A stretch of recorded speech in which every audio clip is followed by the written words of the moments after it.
Um, they're athletes. Cam Newton, he has a strong Christian background, also shows it often on the field. Slow down a little bit, son. Cam is very good friends Tim Tebow. Tim Tebow and Cam have a similar background.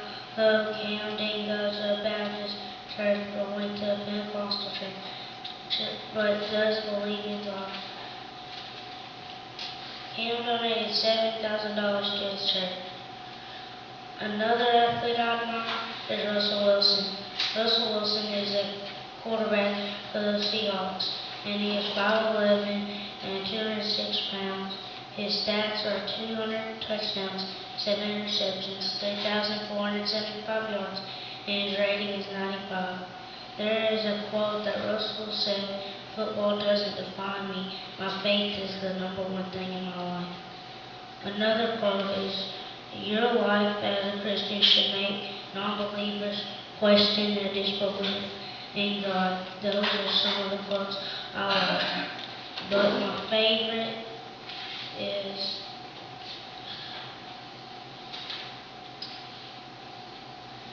this one. At the end of the day, we are all looking for someone to comfort us at all times.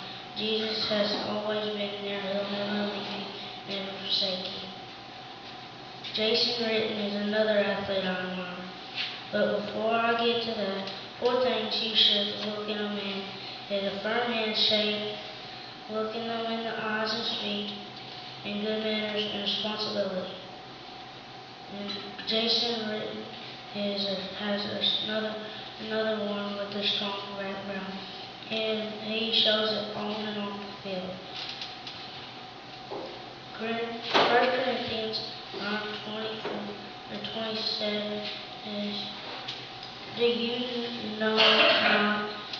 not know that those who run in a race all run, but one receives the prize? Run in such a way that you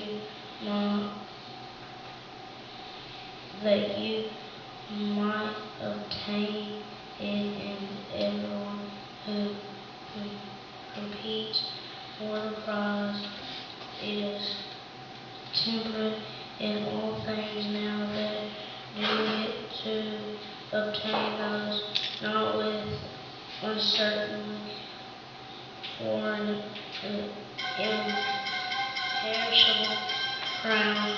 Therefore run thus not with unfortunately, thus I fight not as one who beats the air, but I discipline my body and bring it into the subjection, lest when I have preached to others, I myself shall become disqualified.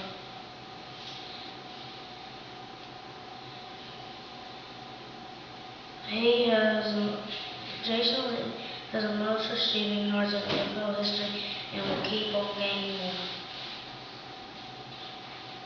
So what kind of man do you look at as an example? You named off Cam Newton, Russell Wilson, Jason Witten. What's the qualities in them that stand out to you? What they do off the field. Not what they do on the field?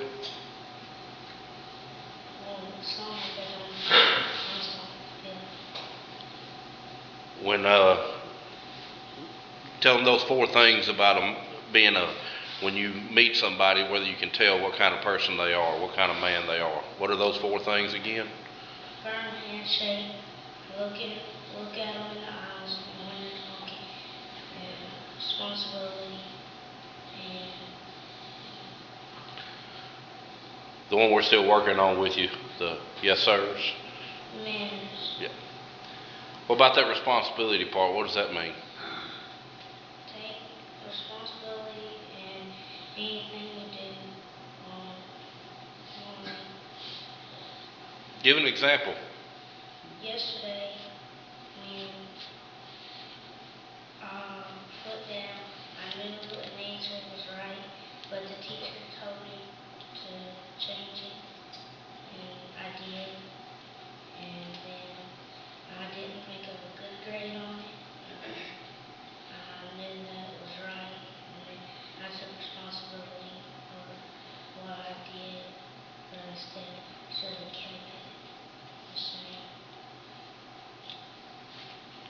And something that me and Justin talk about a lot, I share with young men a lot of times, but college age, high school age young men that come around.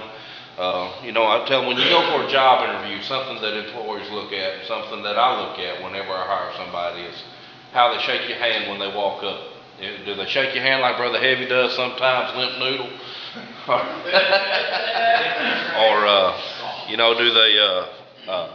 Do they look you in the eye? Eye contact makes a big deal when you're talking to somebody. Let them know whether they're listening to you or paying attention sometimes. And also, like you said, manners. Having good manners. Yes, sir. No, sir. Yes, ma'am. No, ma'am. Holding the door for somebody. Helping somebody. No matter whether you know them or not, it doesn't matter. And those are the three things that for the last several years, and some of these young guys that come around here now still will tell you, those are things that I've shared in the youth group. Those are things I share with college students when I sit down and counsel with these young men in college. And but here lately, with the college age, is responsibility. They always want to blame somebody else for the situation they may be in. Where it's just like he was talking about with this test. He changed the answer because his teacher told him it was wrong, even though he knew it was right. And he got it wrong. And he made a bad grade. But he can't go back and blame the teacher because he's the one that scratched it out and changed it. So any action we take. Had a young man I was sharing with a while back that was blaming everything under the sun, why he had bad grades in college, why he couldn't get a job, why he couldn't do this, why he couldn't do that. And he was blaming everything under the sun. And I carried him back to a point that I knew of in his life where he made a very bad decision in his life. I said, who caused you to make that decision? What told you? No. Who ultimately made that decision?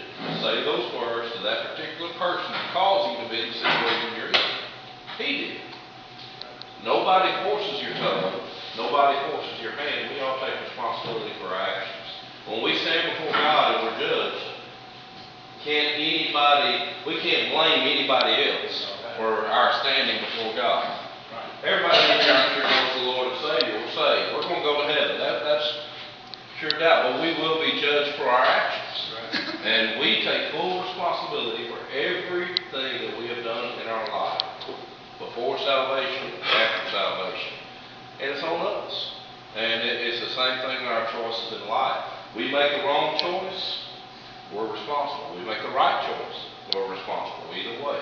And that's a big thing in today's world. I try to instill in Justin and Jody and all our kids we get to talk to, high school, college age. Even, I have one young man that used to go to church with us a while back, and he's active and as a leader in his home church now, and in a church now, and doing great, but still contacts me for advice because he just wants to make sure that he's making the right decision. And I tell him, now what I tell you, you can't go and do whatever I tell you, and if something goes wrong, say, well, Brother Jody told me to do this. No. I said, I'll give you advice, what I feel is right from my standpoint, biblical standpoint, but ultimately, you make the choice in your life. And that's how it works in our life. And, yes, we need to counsel, yes, we need to advise, yes, we need to guide, but you make your own choices, you make your own decisions, and you're responsible for what you make. Yes. I make it as practical. With anybody, whether it be a young person or an adult, myself, is take them to the Word of God. That's it. The Scripture, God's Word is His Word.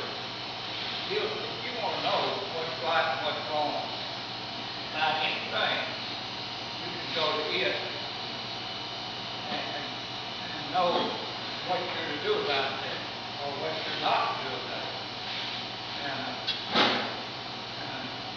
we mean well, we give our best opinion, what we think about something. But the ultimate truth of anything is what the Scripture says.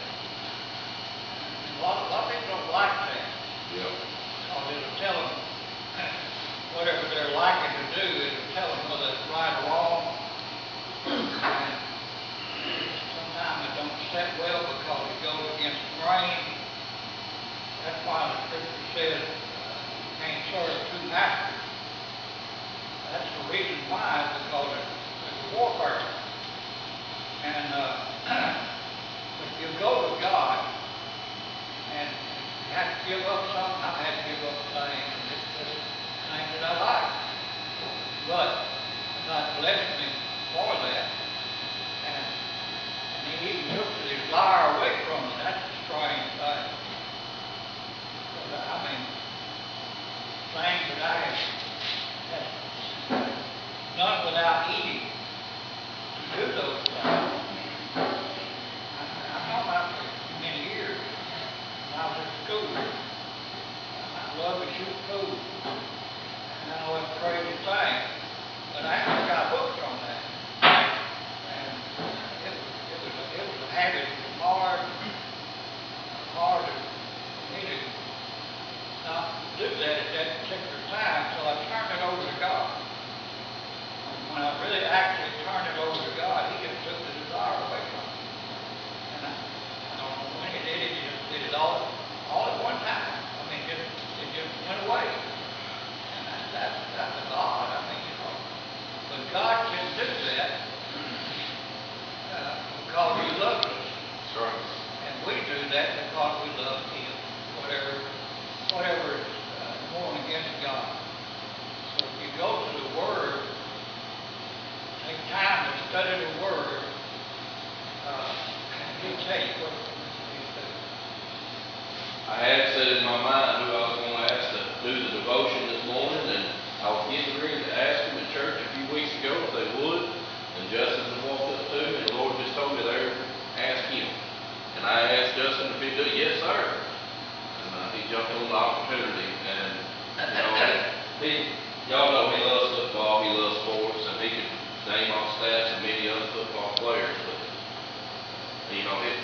I've encouraged him a little bit, yes, but he's looks at players that do a lot of great things off the field.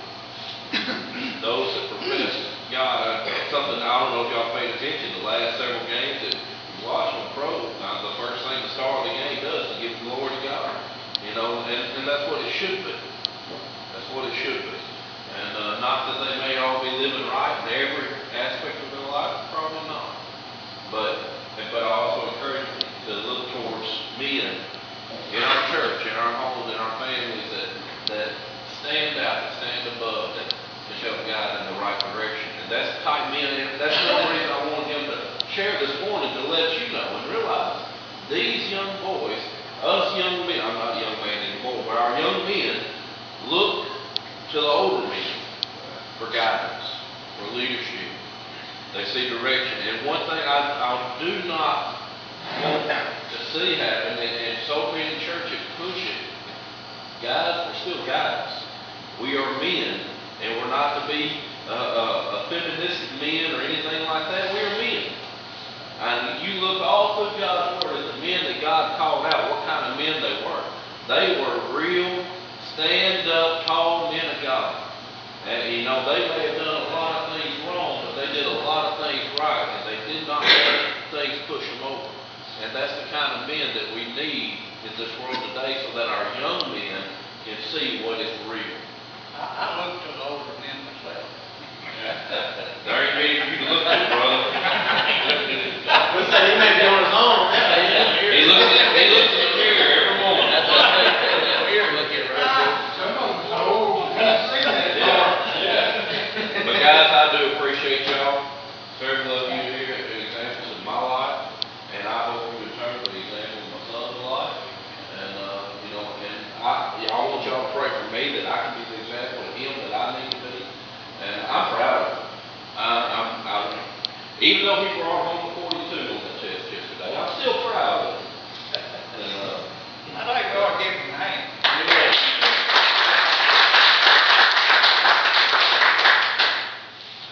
I like that. Y'all see that look right there on his face?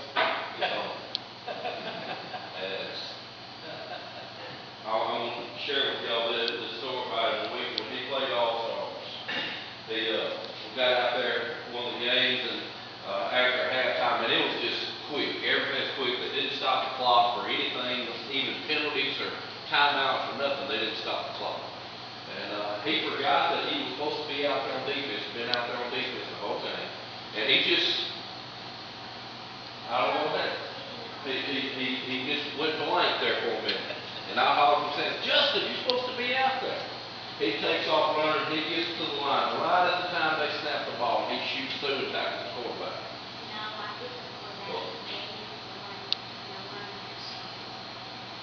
Yeah.